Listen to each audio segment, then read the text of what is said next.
por esa intervención tan importante, ¿no? Y destacar estos puntos en esta mañana. A continuación tenemos la exposición del doctor Gustavo Gutiérrez Tixe, ¿no?, quien nos va a hablar acerca de la actuación del Ministerio Público, una respuesta desde la Constitución.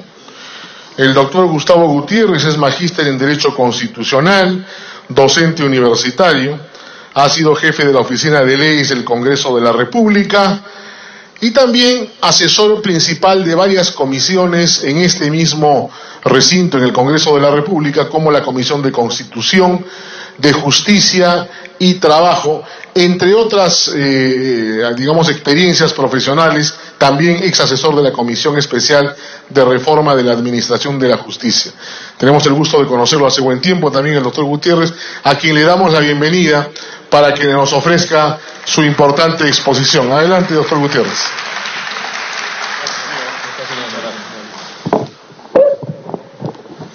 Señora congresista Jenny Vilcatoma, honorables miembros de esta mesa de honor y a todo el público que nos acompaña, es para mí un honor poder participar e intervenir con algunas ideas respecto a un tema tan trascendental en la historia política del país, que es precisamente la lucha contra la corrupción.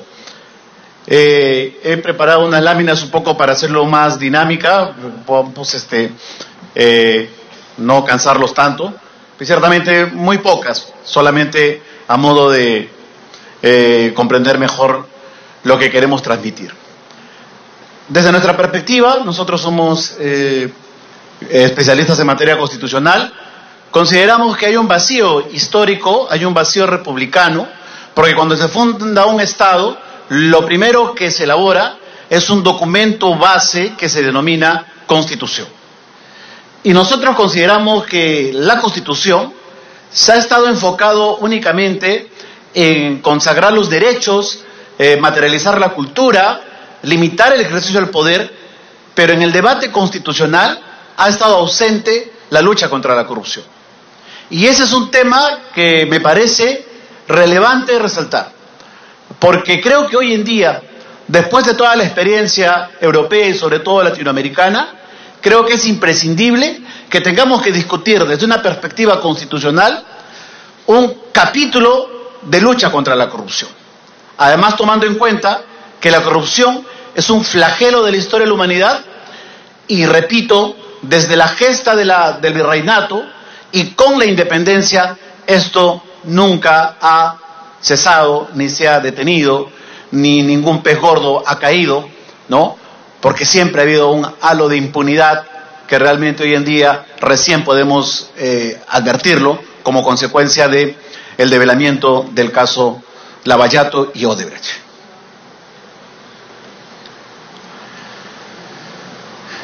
En efecto, fíjense ustedes, nuestro problema no es del día de hoy, y ese quizás quisiera dejar como un mensaje.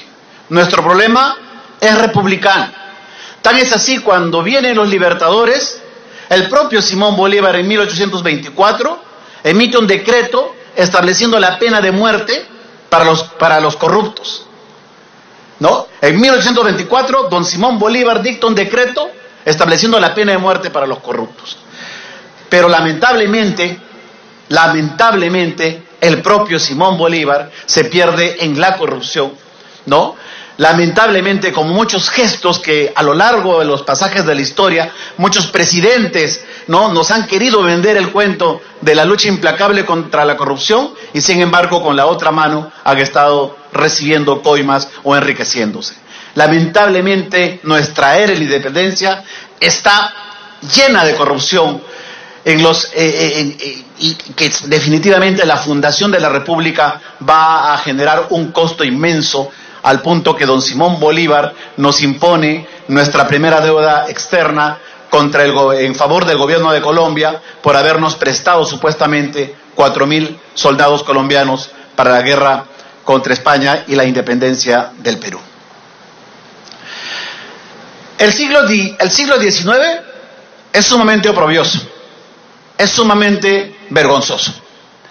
Y tiene su punto cúspide en el famoso contrato Dreyfus. En el famoso contrato Dreyfus, que es la renegociación de la exportación del guano y del salitre, que era en ese momento uno de los grandes insumos que permitía generar divisas para el país. Y ciertamente en esta etapa, como dice la lámina, se generó un sistema de sobornos al estilo de Odebrecht, el mismo sistema en el contrato de Dreyfus. Hay gente que piensa que la corrupción nació hace muy poquito, pero la corrupción convive con nosotros históricamente. Por eso es que les decía que tenemos que hacer una mirada constitucional a este fenómeno para poder realmente establecer unas vigas sólidas de lucha contra la corrupción. En el famoso contrato Dreyfus, todo el aparato político se prestó para la gran coima. Desde todos los niveles, el presidente de la República, Balta, con su ministro entonces, don Nicolás de Piérola, el presidente del Congreso, el presidente de la Corte Suprema de la República, avalaron en el Congreso con una votación vergonzante, como ocurrió en los años 2006, cuando se aprueba que Odebrecht pueda contratar, pese a haber tenido sanciones, ¿no? Pese a haber estado sancionado y prohibido contratar. Igualito ocurrió en el siglo XIX, cuando se le permite a Dreyfus, ¿no? Cuando se canaliza a través del ministro de Economía, y que luego sería presidente, ¿no? Nicolás de Piérola fue ministro de Economía y luego sería presidente ya con el jugosísimo contrato Dreyfus. Miren cómo la historia se repite cuando se desconoce la historia.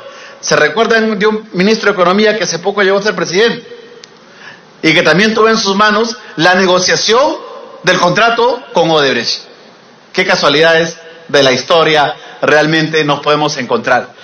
Y fíjense que este pasaje es sumamente importante, porque esto significó 40 años de oprobio y de colapso económico, y nos encontró así la guerra con Chile, donde encontramos más corruptos todavía, como Iglesias, o como el mismo Nicolás de Piérola, o como don Mariano Ignacio Prado, que se va a Europa a comprar armamento para la guerra y no vuelve sino después de haber finalizado la guerra con Chile. Y así lo hemos recibido nuevamente en el Perú. El siglo XIX es un siglo de oprobio, por eso es que para quien hoy les habla, pretender decir que el pasado era mejor que el presente, para mí es desconocer la historia. Porque nuestro pasado, críticamente, tenemos que censurarlo para construir un nuevo futuro de cara al bicentenario.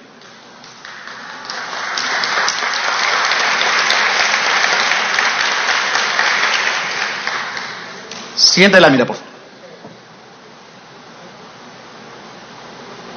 Y llegamos al siglo XIX, que tampoco encontramos nada que aprender, porque primero llegó Augusto B. Leguía con ese gran sueño de la patria nueva, de cambiar la historia, del renacimiento, del civilismo, etc. ¿Y a qué nos llevó don Augusto B. Leguía? Al oncenio, a una crisis y corrupción generalizada, ¿no? De 11 años de oprobio que terminó finalmente con su encarcelamiento y la muerte de Leguía en la cárcel, en el Panóptico. Y la insurgencia de Luis Miguel Sánchez Cerro, que también quebró su proceso porque fue asesinado por algunos militantes del partido aprista en los años 30. Ni qué decir de Benavides, ni qué decir del Velascato, ni qué decir de los años siguientes que vinieron y las crisis que todos las conocemos. Y creo que quizás hoy en día podemos advertir lo de Odebrecht y podemos sentir que es algo nuevo o que realmente descubrimos la corrupción, porque creo que lo importante es que en el caso Odebrecht las cortinas se han abierto y hemos podido ver cómo funciona el sistema político y de poder en el Perú. La gran corrupción que hubo, el tren eléctrico que debiera haberse construido en 10 años y con el 10% del monto finalmente se construye en 30, o la transoceánica, o las grandes obras que están sobrevaloradas, o aquellas que nunca se hicieron. Odebrecht nos permite desnudar lo que realmente ha sido el Perú. Y creo que esto nos debe llamar, no solamente como señala la congresista Vilcatoma, a censurar a Odebrecht y a exigirle que cumpla con sus deberes y el pago de la reparación civil, sino también a replantear nuestro modelo constitucional. Porque de nada va a servir, una vez más, censurar a la gente actual de la corrupción. Lo que tenemos que sembrar y lo que tenemos que edificar es un Estado nuevo que establezca un verdadero compromiso con la lucha contra la corrupción. Siguiente lámina. Y es por eso, creo, que tenemos que hacer una constitución anticorrupción. Es por eso que considero que tenemos que partir por el principio. Y tenemos que partir haciendo un nuevo pacto constituyente. Y tenemos que partir definiendo un nuevo modelo de lucha contra la corrupción. ¿Sabían ustedes, por ejemplo, que en el catálogo del Código Penal, que se ha modificado 50.000 veces, y el hurto hoy en día tiene una pena de 10 años y el robo puede tener de 25, ¿no? Y el secuestro de los líderes sociales que toman las carreteras puede llegar a 25 años de cárcel. ¿Y saben cuánto está la pena máxima para un delincuente que mete las manos en la olla del pueblo y comete un delito de tráfico de influencias o de corrupción o de peculado?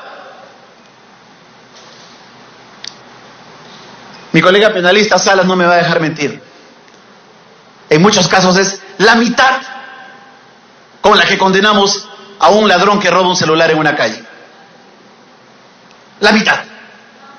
Y la diferencia es que ese ladrón que mete las manos a la olla del pueblo tiene un staff de abogados.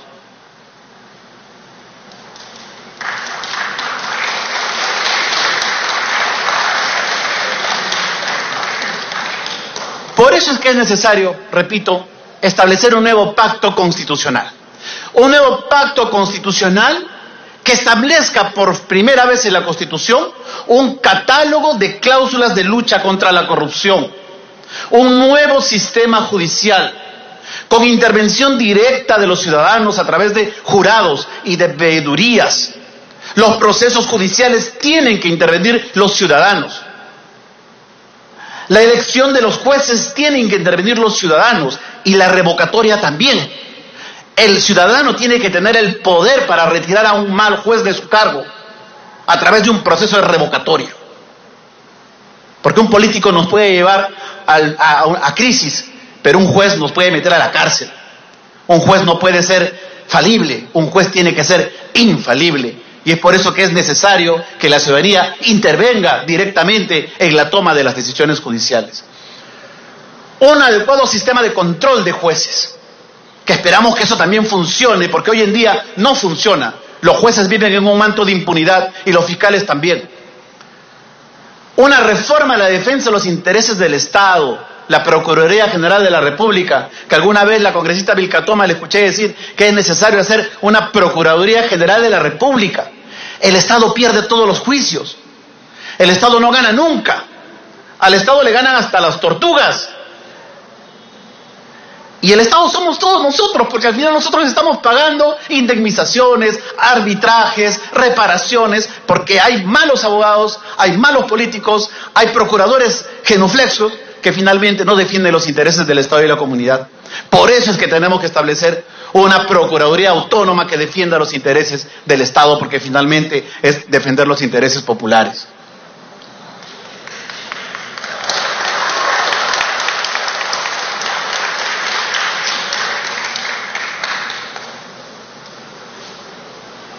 Siguiente lámina. Creo que, como dice Honorato Balzac, las leyes injustas son la telaraña a través de la cual pasan las moscas grandes y las más pequeñas quedan atrapadas. Eso tenemos que cambiar. La ley de leyes es la Constitución. No podemos permitir tener una Constitución que solamente atrapa a los mosquitos y los moscones sigan disfrutando de la atmósfera. Tenemos que cambiar nuestra Constitución. Y es por eso que le señalaba algunas pinceladas acerca de los cambios que podemos hacer para poder mejorar nuestro sistema de lucha contra la corrupción. De más está decir que hay una función preventiva que está en la propia sociedad, que hay una función previsoria que está en la familia, que hoy se quiere quebrar con las famosas políticas de género, que hay valores que se tienen que implantar en la colectividad. Pero ciertamente el Estado tiene que defenderse de todos los corruptos. Es por eso necesario replantear el debate. Tenemos que ir a una reforma de la Constitución, tenemos que hacer una verdadera Constitución que por primera vez a lo largo de nuestros 200 años de República y 12 constituciones que hemos elaborado, verdaderamente enfrente el flagelo de la corrupción de manera implacable y sobre todo contra las moscas grandes que hasta el día de hoy viven un manto de impunidad. Muchas gracias.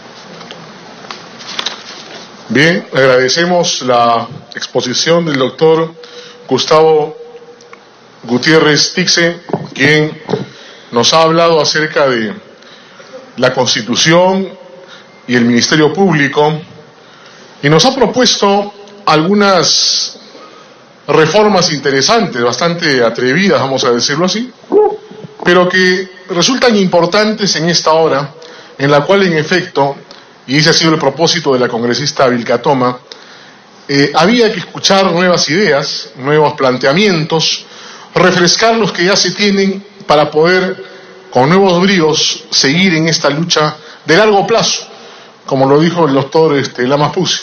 Esto no es una lucha que pueda ser simplemente bandera de un año, es una lucha que debe abarcar la acción permanente de los buenos políticos, ¿no? Hacer que el Estado esté exento o escape de las garras de la corrupción o ser atrapado por la corrupción. El doctor Gutiérrez nos ha hablado acerca de una nueva constitución, un Estado nuevo, y resulta importante revisar ese tipo de propuestas. El contrato Dreyfus o el acta de Talara que mencionaba también el doctor Delgado Silva no pueden ser producto de la casualidad. Deben haber tenido algo que ver con los marcos normativos que hemos tenido a lo largo de la República. Y es conveniente entonces, pues, siempre estar pendientes de qué ajustes a lo mejor son necesarios para seguir avanzando en sentido positivo. Muy bien, tenemos también entonces la exposición ahora del doctor Cristian Salas Beteta. El doctor Cristian Salas Beteta, ex procurador público, especialista en temas de corrupción, es magíster en Derecho Penal, Procesal Penal, conferencista nacional e internacional a raíz de su especialidad en el tema y de su también decidida participación en la lucha contra la corrupción. El doctor Cristian Salas va a disertar en el tema cómo debería actuar el Estado y el sistema de justicia frente a Odebrecht y a las organizaciones empresariales corruptas. Y también, si son suficientes, los programas que supuestamente a través de las normas recientes se han dado, como los programas de compliance empresarial, o sea, la propia reforma que puede emprender una empresa para salvaguardarse de corrupción, o es que es necesario desde el exterior regulaciones más drásticas para evitar, ¿no es cierto?, para prevenir y sancionar actos de corrupción. Doctor Cristian Salas, bienvenido, un aplauso para él, muchas gracias por su participación.